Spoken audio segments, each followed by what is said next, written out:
Welcome to MRL Speaks, the premier podcast covering the contract design industries. Brought to you by My Resource Library. Hi, it's Jeff Carlson with My Resource Library, doing a podcast today for MRL Speaks with a man that I met several years ago, Paul Holland, who works with Solomon Coyle.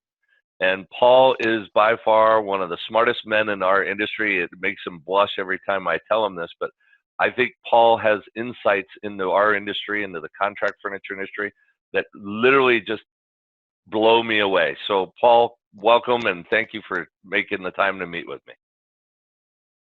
Thanks, Jeff. I appreciate that. I don't know if it makes me blush, but I will tell you this: I steal with pride, right? I'm a sponge. So, I've never heard it put quite that way, but okay. well, for me, I'm just curious, and that served me well, because I'm just curious how things work, why people do what they do, where do things take us, right? And for me, I've been in this industry since 1984, so that's a long, long time, and it would be really easy to just get myopic and jaded about what's going on here. So the way I've kind of overcome that is I keep looking outside of our industry. Yeah. Right.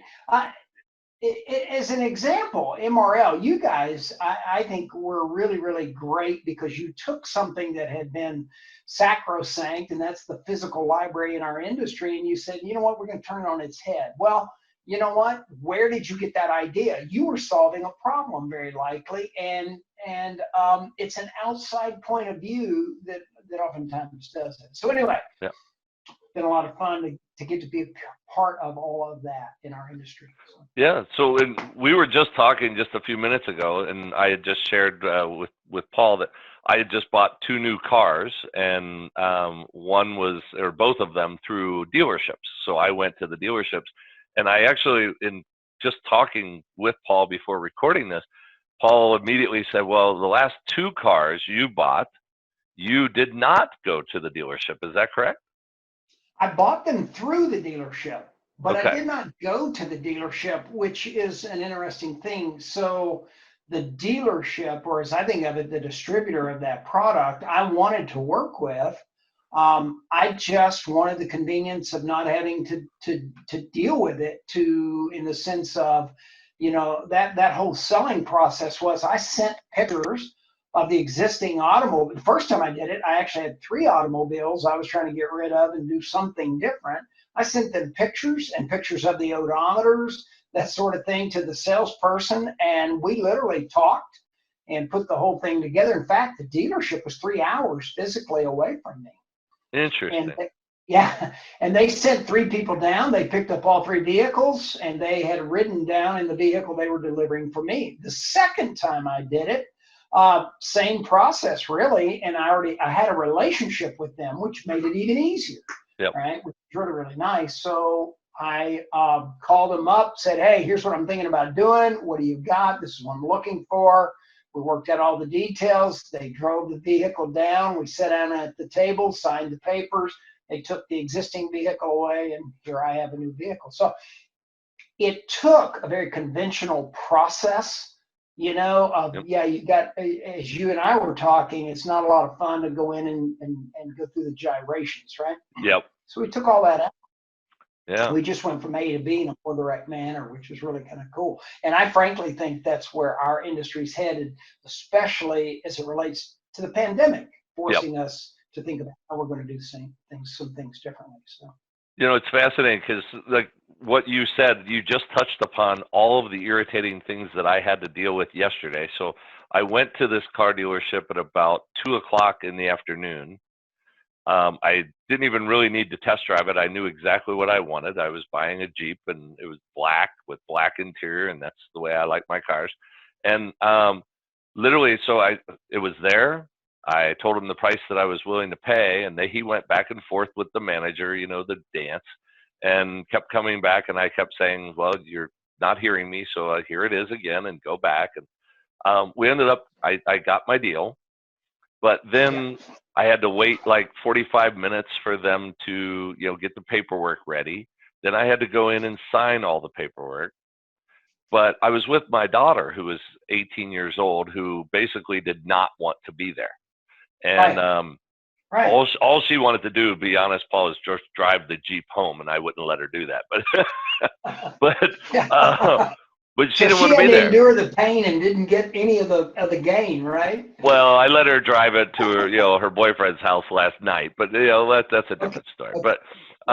But what I found was really interesting is after that, I had to wait an hour and 40 minutes for them to detail the car.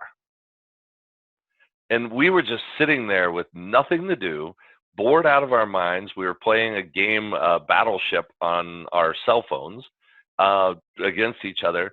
My daughter was literally hitting her head up against the table like, I don't want to be here. An hour and 40 minutes. And you look at the complexity of that. Doesn't need to be that way. You did it right at your dining room table in the comfort of your home. Yeah, I think that, the interesting thing, and you and I've talked about this often, the Amazon effect, but I don't even think the Amazon effect is really what's at stake here. And I think the pandemic's going to draw some real focus to this, but it's more about,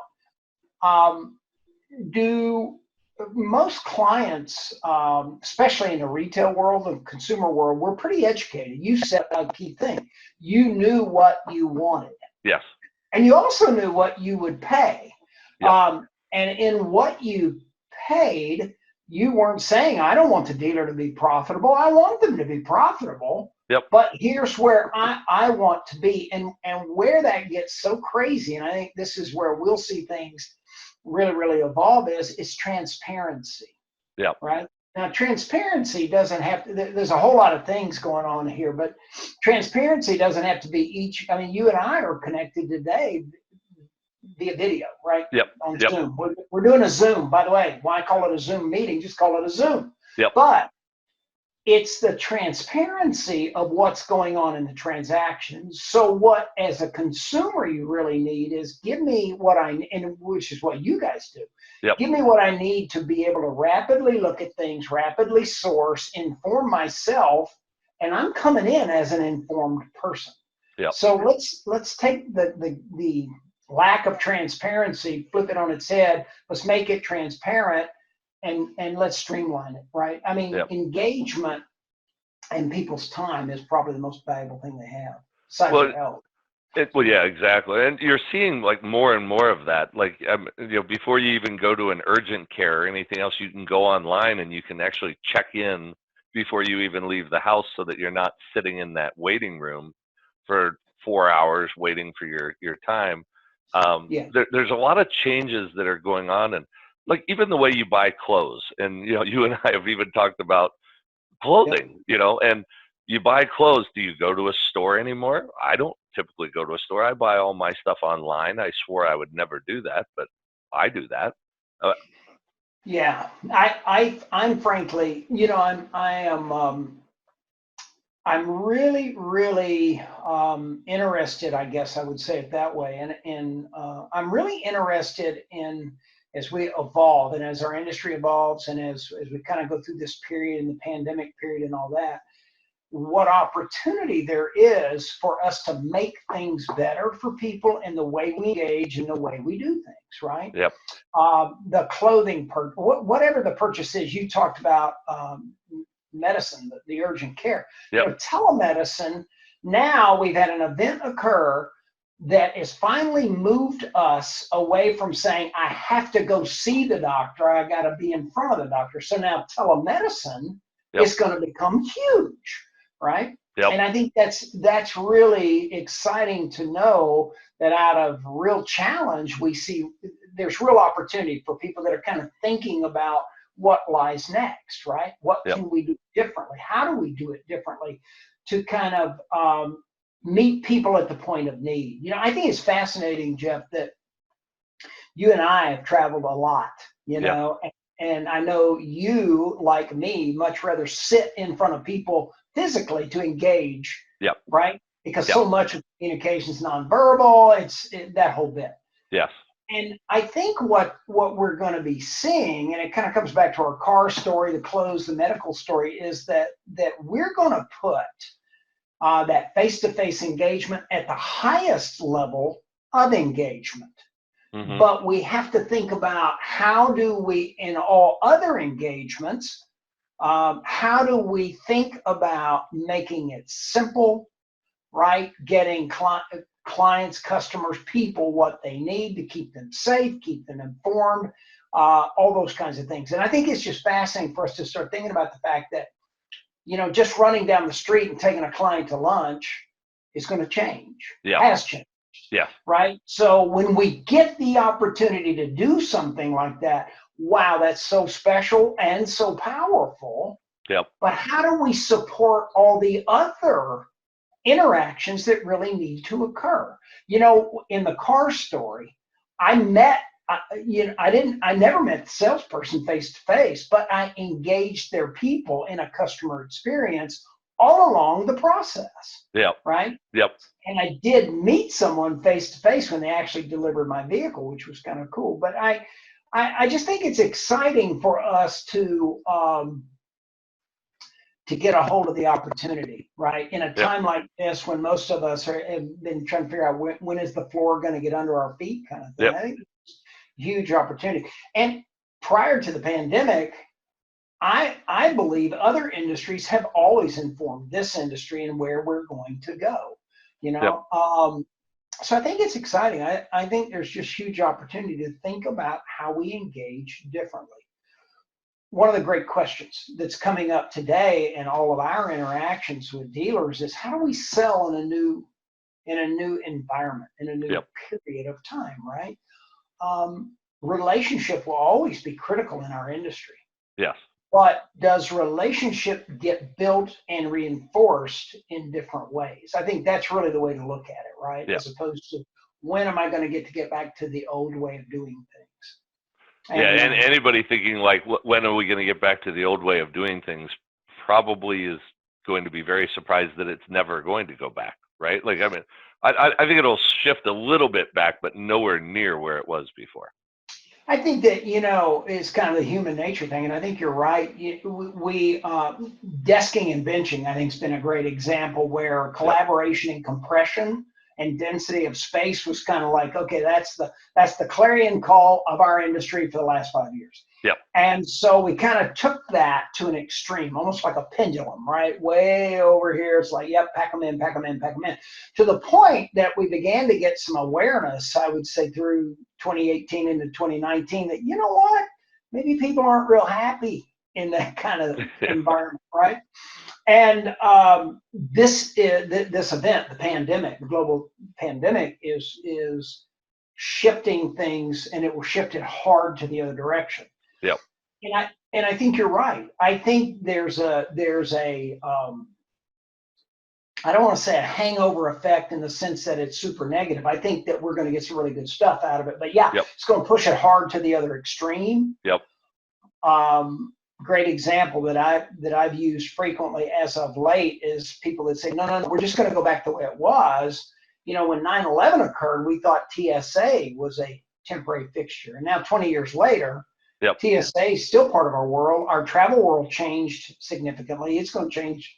It is changing significantly again. So I think I think there is no question that we're being pushed to the other side of things where people are going to, what about distancing? What about space? How does that look? How do we protect people? Which I think is a good thing, by the way. Health and safety of our folks. And we'll come back in time to something less maybe, but it's going to be here for a while. I really think it will be. And I think we have to be thoughtful about that. So have you been in, so during all of this, I know that you've been out of the house, but have you gone and seen somebody face to face, like at a meeting, like with a banker or with anything along those lines? No, not in a business engagement. Talked to hundreds of people since this all has occurred, but it's all just been done with technology. And I think that, there's a couple of things I want to make sure we get to chat about today. I think technology won't replace human engagement and interactivity in the sense of face-to-face connectivity. But technology, I think, there's no longer what we've been laughing about and calling FWO, fear, FOW, fear of webinar, right? Yep. So people are comfortable. But I think that what if technology could take us even to a different place? Here's what I mean by that. MRL, like Solomon Coyle, you guys are a distributed workforce. You're all remote. In a sense, you're the virtual company. But what if we use technology to leave a portal open constantly so that when you walk back in your room and anybody's engaged there, and if you just need to chat with them, it's like a real-time live portal that's always open. Yep. It's like we're not scheduling a Zoom meeting. Yep. It's just we have this portal open that if I need to talk to you, I just plop down at the portal Yep. and say, hey, Jeff, did you think about this? Did you think about that? So interesting.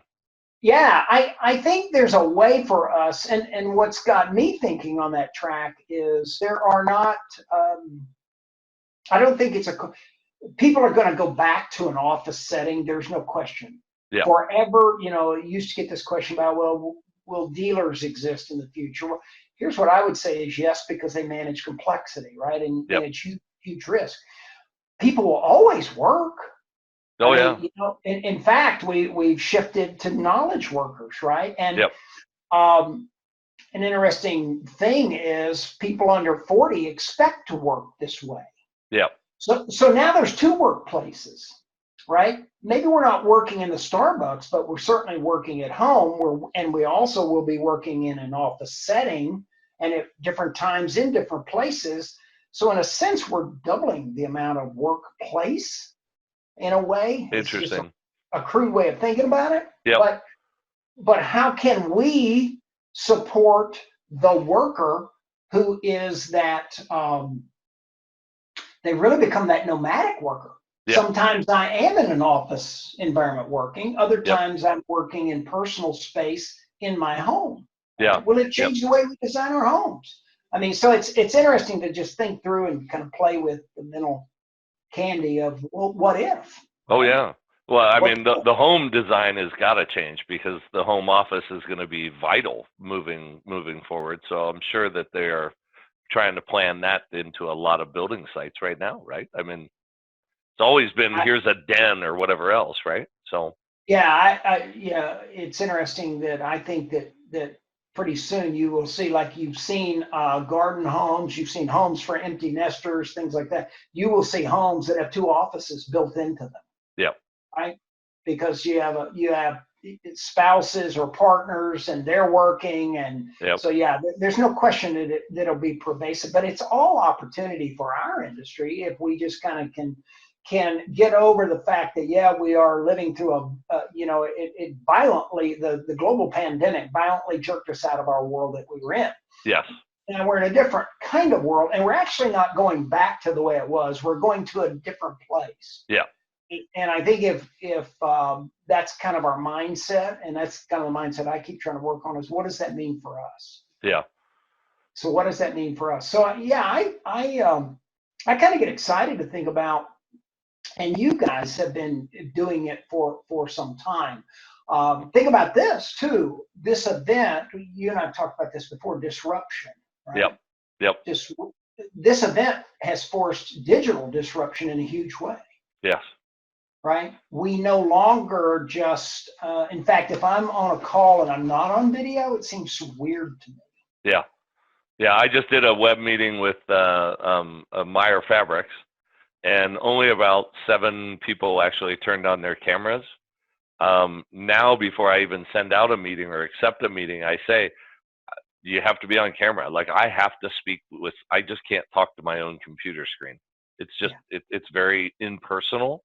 Yeah. And you're right. I still, like you and like a lot of people out there, I read people for a living. Like, that's, you look at body language, you know, if you're like this, I mean, you know that you've got to break through a barrier of some sort. So it's fascinating to me. I love the portal idea. And by the way, I actually wrote down FOW for fear of webinar because I thought that was hilarious. And then I also just got off a call with a rep in New York City or New Jersey. And I was I kind of looked at what she was sitting on. It was clearly a child's bed, right? You could tell by the headboard or whatever else.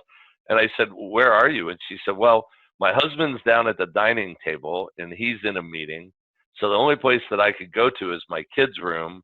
And so I'm spending an hour, and I'm just like, so you're right. Right now, people are trying to figure out, how to coexist with their spouse in the office world, which is fascinating. I had friends over last night, and apparently the husband works upstairs in the office. She works downstairs at the kitchen table. And last night she was like, and I had no idea that he needed to go to the kitchen every 5 minutes, or I had no idea that, it was just kind of a funny dynamic. Yeah. That not everybody is used to the ability of being able to work from home with other people around them.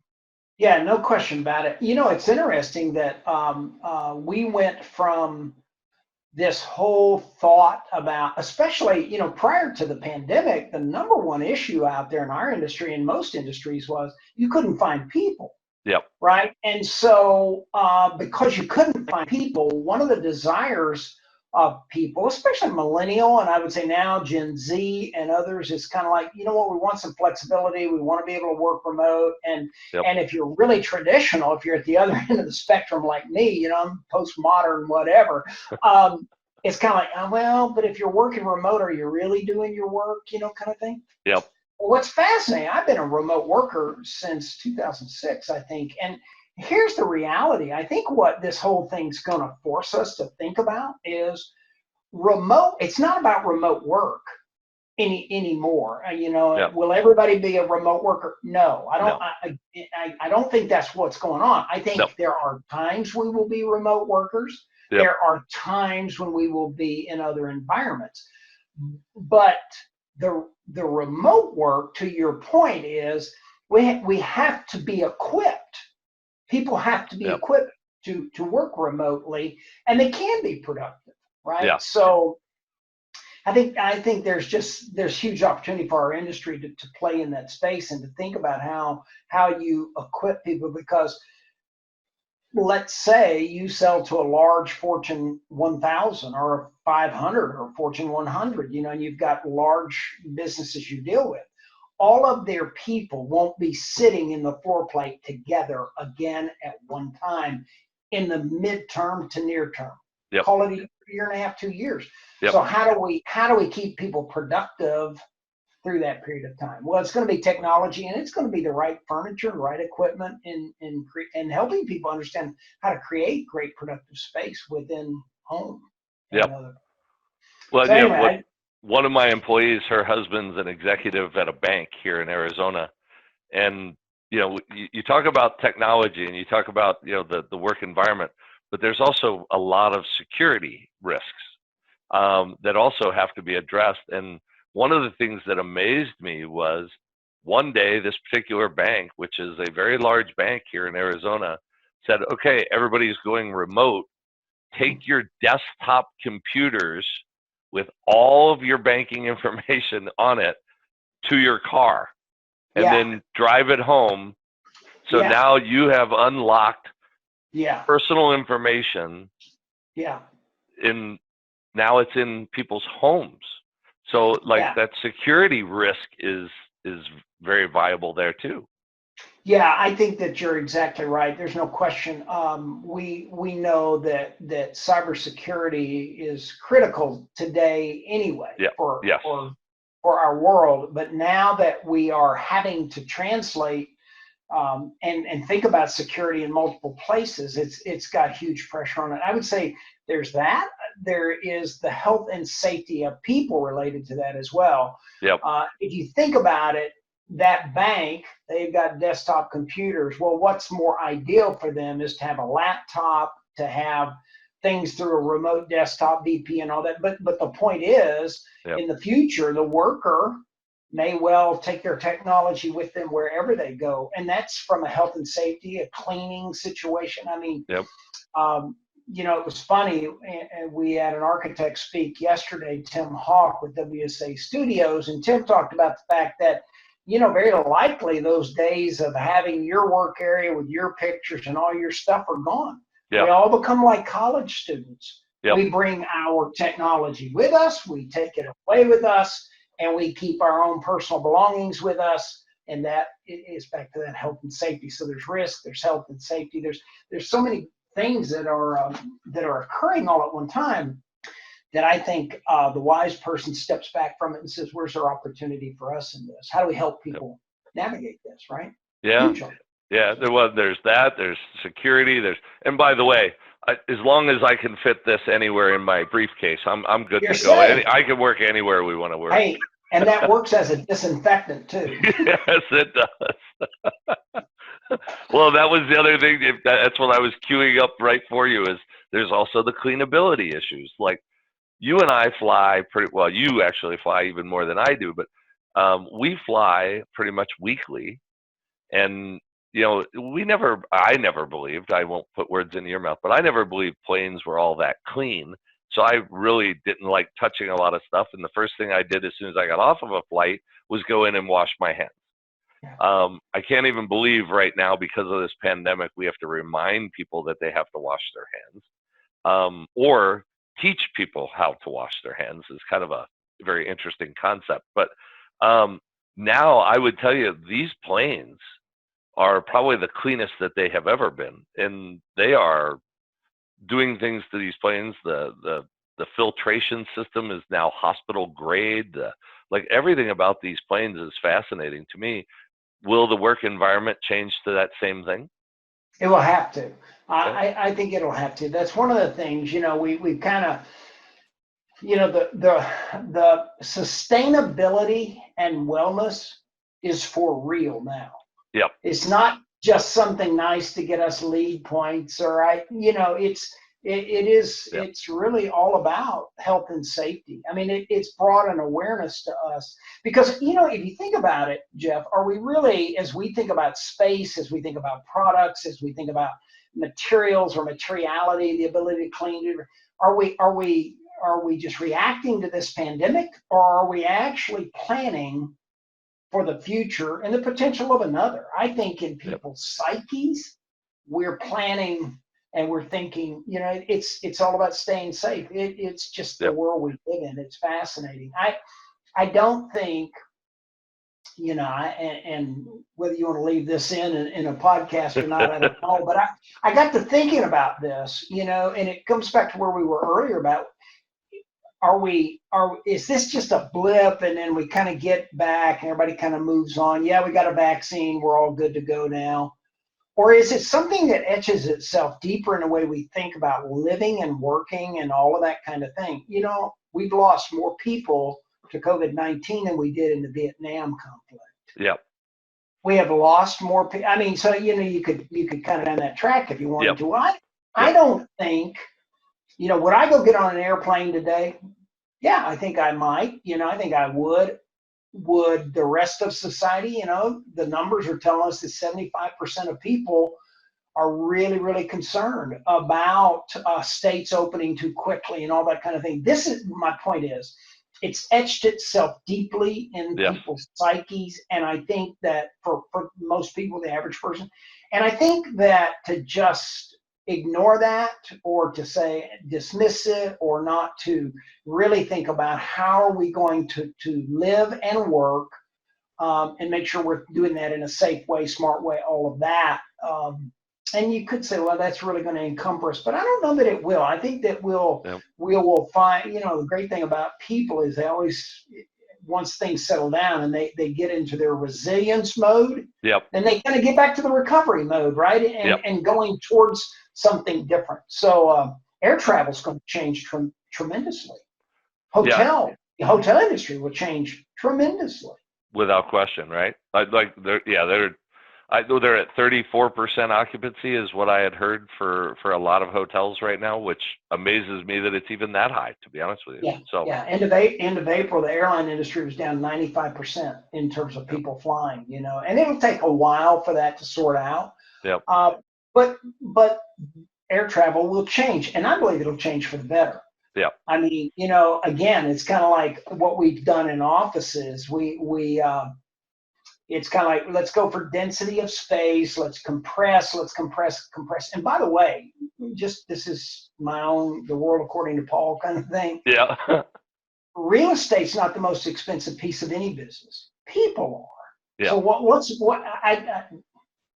just a simple thought. What's been this whole argument about, space is expensive, compress. People are expensive, and they're a powerful and most valuable asset. So I never got that so much anyway. But the airline industry will look at density all differently now. You'll actually be able to be comfortable, hopefully in the future, in a chair. You're a big man, and so 2 feet wide, 2 feet in front just doesn't work real well, right? Yeah. It'll change, but it'll change for the better. Well, and they're also saying, they're getting rid of the center aisle or the center seat now, which, that's right away. I'm like thrilled to death if we ever do get back to travel. But, the other day you and I were talking and you asked the question, and I've asked a whole bunch of people this question, and all different age groups, right? And the question that you had asked that I found very insightful is, yes, restaurants are reopening. So the restaurants in Arizona are reopening right now. I don't know where you're at if they're reopening as well.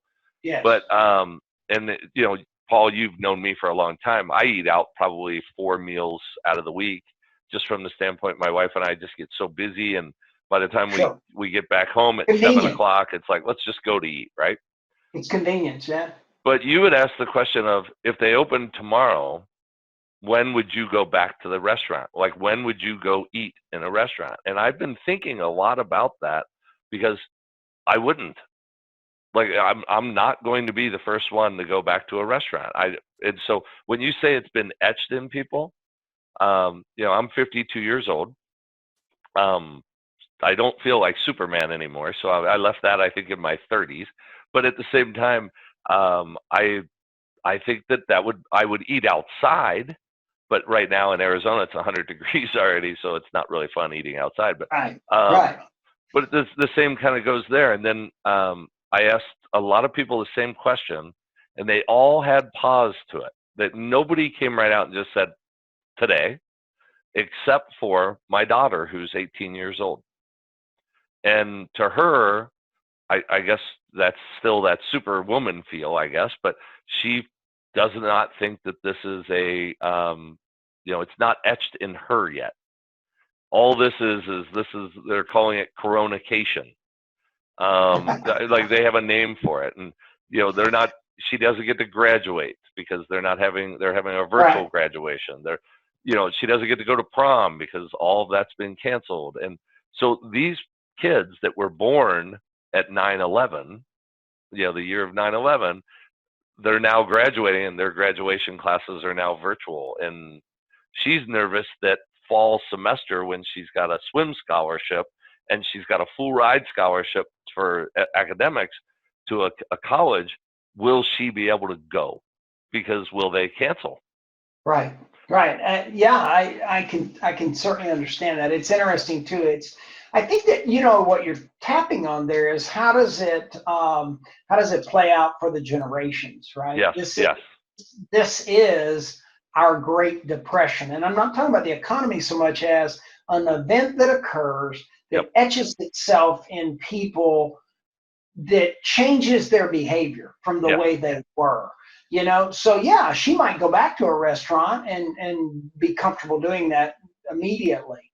But there will be other impacts for her that will leave that impression upon her very strongly, and will inform her decision making and the way she goes through the different behaviors right through her life. Higher education is one that is really going to be challenged, I believe, and many of the dealers, as you know, work in that segment. What does higher education look like? Yeah. Right. Looking forward. And I think that it's not, to me, it's just fascinating to think about how we as people kind of adapt, overcome what we are biased towards, and how that will inform our business looking forward, right? I mean, Amazon, prior to this pandemic event, I would say that one of the biggest events that impacted our industry was Amazon. Yep. Right? Because again, it kind of comes back to this: keep me safe, make it easy, right? Give me good value. And I've heard me talk about that a lot. I mean, that's really, well, this won't be different do people want to be safe? Yes, even more so now, right? Do they want it easy? You bet. If I have to make an appointment to go to the Best Buy store, am I going to go to the Best Buy store? No. Probably, right? Yeah. So the convenience is still going to be there. And you know what? We might pay a little bit of a premium for the convenience and the safety and all that. We won't do anything stupid. But my point is the behavior doesn't go away. Yeah. It's still there, but it's like the physicality of what we do, the products we use, what we think about in selection of those things, it changes. Yeah. And man, I keep coming back to this. There's such huge opportunity for us to embrace doing things differently. And here's why. All of our customers are going to have to think differently. Yes. Right? Yep. Oh yeah, absolutely.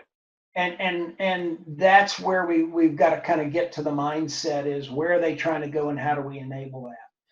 I think it's really exciting, the things in front of us, but it's been really terrifying for people. And the other thing is it keeps changing, right? And until we can pin down and get some predictability, which humans need, we need predictability. Yep.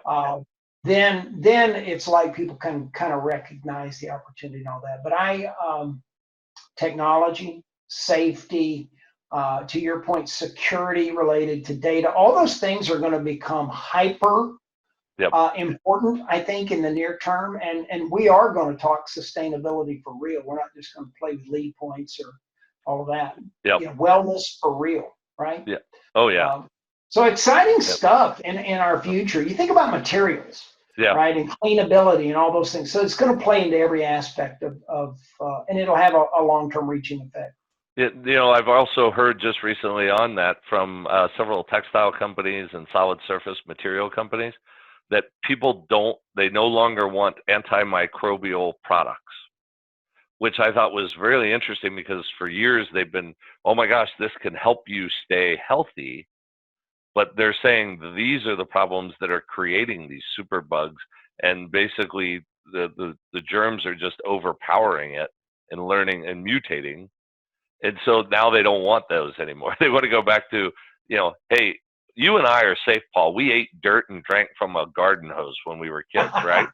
Right. I mean, come on. So, it's these people that were growing or walking around with huge tubs of antibacterial soap and cleaning their hands with the stuff that they're, I don't know. It's a fascinating new world that's out there.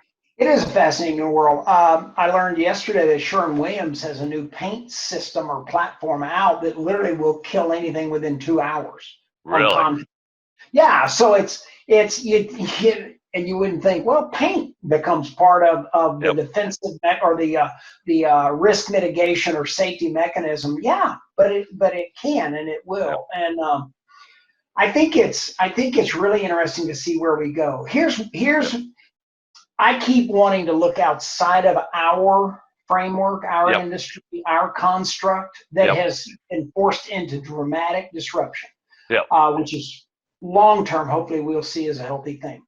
I keep wanting to look outside that and find out, well, what does that mean? What does the customer or my customer got to think about? Where does that take us? And what's the brightest pieces of that? I don't think we have clear thinking about what those things are yet, but I do think it's really, really fascinating to explore those ideas, such as how does the selling effort change now? Yep. Right?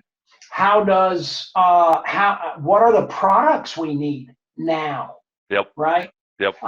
And I think that a huge opportunity for our industry is to collectively have those discussions about where does this take us and what can we do, not to react, but what do we do to help kind of take it even further, right? Yeah. That's a thing for us. So. Well, I mean, you've got Amazon. You've got people now are shopping at Costco online. Like you go online, you put it all into a cart. They go get it. They bring it right to the thing. You just pull up, you pay, and you walk on. Grocery stores you can now do online. It's becoming a fascinating, and you've been seeing for years, stores are closing. Clothing stores are not, malls are not huge that impact big. in retail. Huge impact, right? Restaurants. I mean, I don't know about you, but if I'm going to go to a restaurant, I still want somebody to wait on me. Yeah. I'm not so sure I would like a hologram or a computer to just like press my buttons and order my meal. So, but will anybody else? Yeah, you bring up a really interesting notion, and it's that I've had, and I don't know how it plays out. Not everything goes to the Jetsons, right? Yeah. In a future state, there could be some things that take us back to a different time. As an example, I had a discussion with a friend the other day, but in talking about staying safe, doing all these things, but also taking care of yourself, he said to me, and he's a fairly young person. He said, I wish they would bring back what you guys had when you were little. I said, what's that? When I go to a gas station, somebody actually services my car. Yep. I don't even get out. They fill it up. They check everything. I'm like, that's a fascinating thing. And then not too many days later, I'm going somewhere in one of my rare occasions to get out. And I go by Sonic. And guess what? Will we see food service be more that? Not just drive through, but where we go there and maybe we not necessarily even in our own vehicle, that sort of thing. But I think there's lessons behind us that are as valuable maybe as the ones in front of us, because you really got me thinking about that. If I were wanting to break out into blue water in the gas business, maybe it's about personal service again. I don't know. Well, isn't there a state that it's against the law for you to pump your own gas still, or a city someplace? I can't remember where it's at, but like I pulled in and got out to do it, and the guy came running over and said, "You're not allowed to do that here." And I'm like, it was kind of one of those rarities that you're like, okay, But so I forget where the heck I was, Tennessee or I don't know, it was someplace like that, but it was fascinating. So. But I think you're right. The lessons that we learned in the past are definitely going to come back a little bit, and we're going to have to go back and rethink some of the conveniences that we've implemented may have just pushed our envelope too far, and now we need to swing the pendulum back a little bit to the other side. Yeah, and I think that's really what we're going to see for our industry. I think it's a great opportunity for the manufacturers, for the dealers. I think it's a great opportunity for A&D, commercial real estate, everybody, and construction certainly that plays in our space. I think that, and I also know it's almost like the grieving process, right? We lost something 8 weeks ago. Or maybe a little bit further back, and some people have lost loved ones, right? I mean, the reality of that, but it's a grieving process of what was. But I also know that once you get through that, you get to a place where then you can kind of look forward and think about, what? Why don't we've always, the old way of doing it was a pain in our tail. Why don't we do it different anyway? Let's move. Let's go there, right? Yep. I think it's going to be just fascinating and exciting. An example is, I know NeoCon won't happen this year physically. Won't happen. But you know what? Maybe it was time for a significant shift. And this forced disruption could help us that when we do get to come back together in that type of a setting, really help us create a richer thing, right? Yes. So I'm excited about that. I'm excited about the change. I'm excited about things as we look forward. Well, hey, Paul, I want to thank you for your time. It has been extremely, as always, educational for me, and has got me thinking really of some new ideas and some new ventures as well. And you do know that's a bad place for my mind to always be. But I want to thank you for taking the time to meet with me. As always, we appreciate you. We appreciate Solomon Coyle. We can't wait for you guys to get back to your meetings, and hopefully that'll be maybe in 2021 in the spring, maybe. Who knows? Maybe this fall. We don't know. But you know what? The one thing I know is important for us to do things like this. So I want to thank you, Jeff. Just get together and talk about the what if, I think is powerful, and it gives us a sense that, you know what, we're all going to be here tomorrow. We'll be all right, right? We'll be fine. But thank you for the opportunity to chat. I always enjoy it, as you know. All right. Thanks, Paul. And with that, I'm also going to say, isn't hindsight 2020? I've been fascinated by that statement for a while now. So I love that. Thanks for sharing it. Yep, we're moving to a new place. We're not going back. We're not going back. So thanks, Paul. Have a great day, and we'll talk to you soon. Thanks, Jeff. All right. Bye. Bye. Thanks for listening to MRL Speaks. If you aren't already using my resource library for all your specifying needs, be sure to get your free account at myresourcelibrary.com today.